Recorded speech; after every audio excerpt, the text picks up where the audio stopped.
मैं तेजस्वी जी से आग्रह करूंगा, इन लोगों का मन बढ़ा है किसी जाति को, किसी धर्म और मजहब को, चाहे जिस पार्टी का सत्ता, किसी भगवान को, गीता को, रामायण को, कुरान को गाली देता है, के तहत जेल में बंद किया जाए। जब फर्जी पत्रकार और अपराधी पत्रकार बंद होंगे।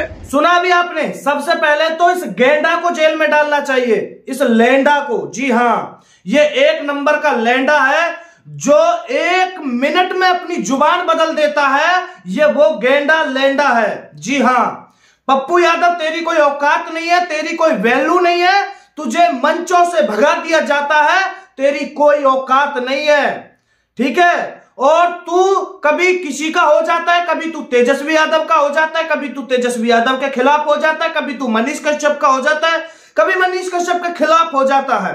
तो तेरी कोई औकात नहीं है, तू एक रात में थूक के चाटने वाला वो पप्पू यादव, तू वो गेंडा है जो तू कभी किसी का हो ही नहीं सकता।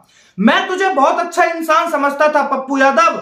अरे मैं समझता था कि चलो ये तो मतलब कुछ कर रहा है बिहार में गरीब लोगों के लिए, लेकिन जैसे जैसे तेरी सच्चाई सामने आती रही, पर तू तो गेंडा तो छोड़िए, तू 1 नंबर का लेंडा निकला, 1 नंबर का लेंडा निकला। कभी मनीष कश्यप के बारे में गरी आता है, कभी किसी के बारे में गरी आता है, कभी किसी के बारे में गरी आता है। तू अपने गलेमान में भी तो झांक कर देख पप्पू यादव, तू क्या है? मतलब सबसे बड़ी बात यह है कि यू खुद एक सबसे बड़ा अपराधी है और दूसरों को जेल में डलवाने की बात करता है।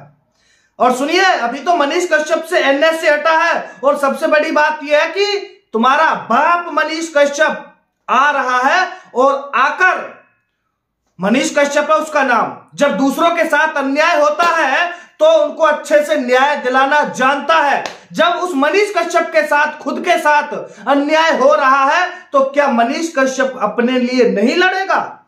और मनीष कश्यप अपने लिए लड़ेगा, और हम और मनीष कश्यप के जितने भी भाई बंधु ये देख रहे हैं जो सपोर्ट करते हैं मनीष कश्यप का, वो साथ देंगे और दे भी रहे हैं। और पप्पू यादव, तेरे तरह के तेरी औकात भी दिखाई जाएगी, मनीष कश्यप को आने दे, क्योंकि तुम जैसे गेंडा कभी किसी के नहीं हो सकते।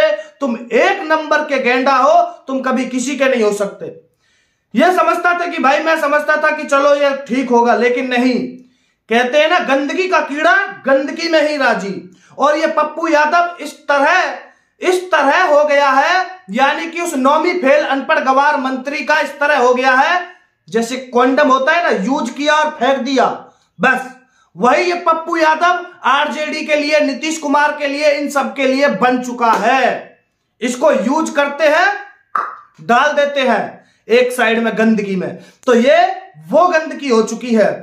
पप्पू यादव, तेरा दिमाग जो है, तेरे साथ साथ तेरा दिमाग भी जो है वो सटिया गया है, इसलिए तू सबसे बड़ा दोगला इंसान है। तेरे से बड़ा कोई दोगला हो ही नहीं सकता, यह सच्चाई है। तू कभी किसी को गरी आता है, तू मनीष कश्यप के लिए रातों रात बदला, एक रात में अपनी जुबान बदल गया था, है? तूने ये स्वीकार किया था कि हां, तमिलनाडु में गलत हुआ था मजदूरों के साथ, उसके बाद तू एक ही रात में थूक कर चाट गया था तेजस्वी यादव की बातों में आकर। यह है तेरी औकात पप्पू यादव। चुल्लू भर पानी में डूब के मर जा अगर थोड़ी भी शर्म बची हो तो। हट।